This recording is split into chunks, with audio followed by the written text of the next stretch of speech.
ايه رأيكم في طبق المكرونة الخطير ده؟ تعالوا نشوف عملناه ازاي. النهاردة هنعمل مع بعض مكرونة بالخضار. هنعمل الوصفة كلها في حلة واحدة، مش هنوسخ مواعين كتير، هي حلة واحدة وهتطلع النتيجة جميلة جدا. والمكرونة مش بس نشويات، لا احنا ممكن ندخل معاها الخضار وتبقى يعني مفيدة لنا ولولادنا.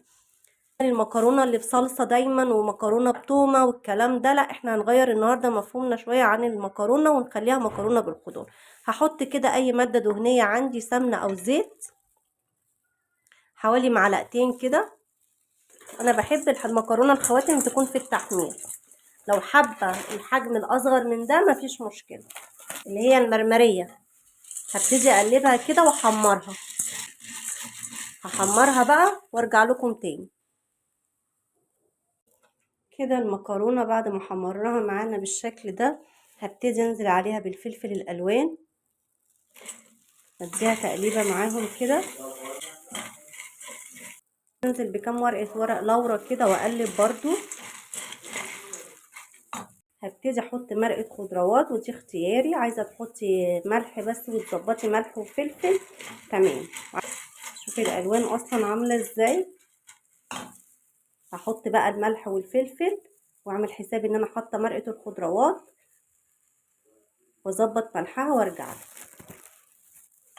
كده. انا ظبطت الملح والفلفل بتاعها. هحط لها كمان نص معلقه كبيره صلصه. عايزه تستغني عن معجون الطماطم وتحطي بداله طماطمايه كده صغيره متقطعه مكعبات زي تقطيعه الفلفل، مفيش مشكله. هديها برضو كده تقليبه معاها.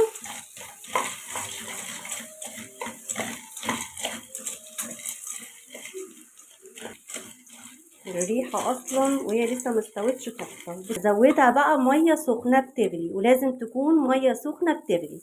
الميه يا دوبك يعني ما تبقاش كتيره، تغطي بس المكرونه كده بحاجه بسيطه، يعني تغطي المكرونه كده بعقله صباع.